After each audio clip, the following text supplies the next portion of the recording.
everybody, Crash here. Welcome back to Crash Gets the Spread, where we talk about sports from a betting perspective.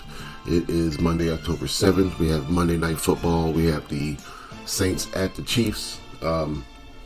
Precursor, we all know I'm a Saints fan, so say that first before we get into this. But Monday Night Football, looking at the Chiefs and the Saints. Chiefs are home favorites, -5.5. There is a 5 out there somewhere. I see a 5 on Bovada. Totals at 43.5, and I see some 43s in a lot of places. So, if you're on the Chiefs, I would say go to Bovada if you have it.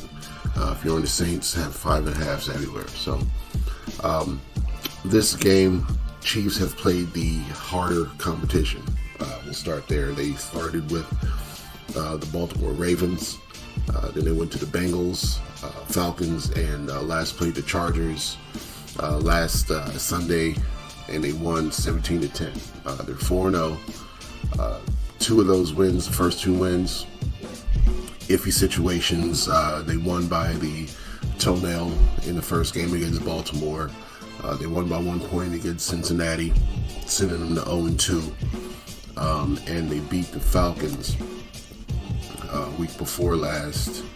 A fairly low-scoring game, 22-17. I don't think they had to do much. Patrick Mahomes, 217 yards passing. Slow-paced, run-heavy type of game. Carson Steele was the leading rusher in this one, 72 yards on 17 attempts. Samaje Perine, 25 yards.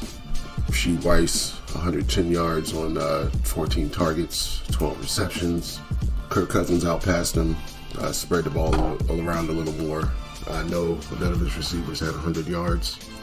Did against the Chargers last week. 2 touchdowns and a field goal is all it took.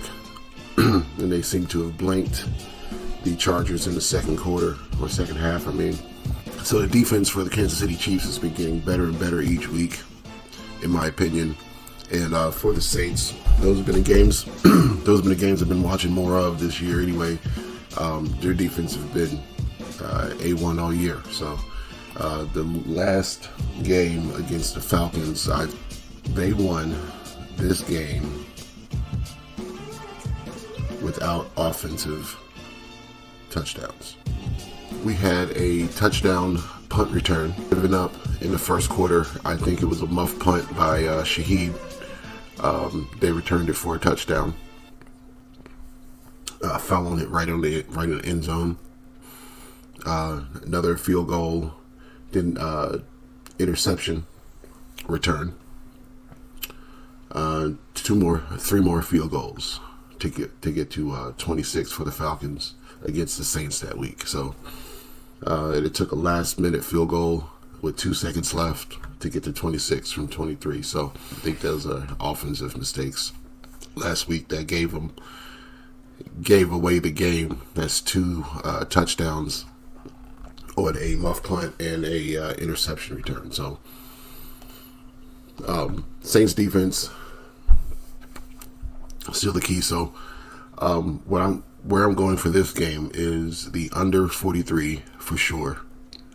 Even if there's a lot of scoring early, which is going to piss me off and scare me off my bet a little bit, or scare me with my bet a little bit, I'm still going to rock with the under 43. And every game that the Chiefs have played has been a 1-possession game. So I'm going to bet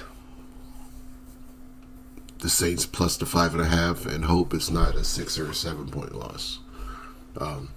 They've been able to stay within shooting distance of those 2 losses. They were within 3 and within 2. So I'm going to roll with the Saints plus the 5.5, which I don't normally bet on my team. I don't normally bet on the side of my team. It's just a thing that I've done over the past couple of years. But this time, Saints plus 5.5 and the under 43. Those are going to be my 2 picks for Monday Night Football. So let's go ahead and lock those in. Let's get this money. We'll be back tomorrow to talk. I think some It's a WNBA tomorrow. Connecticut, Minnesota. Semifinals at 8. So we'll talk some WNBA tomorrow. All right. Lock in. Let's get this money. We'll see you tomorrow.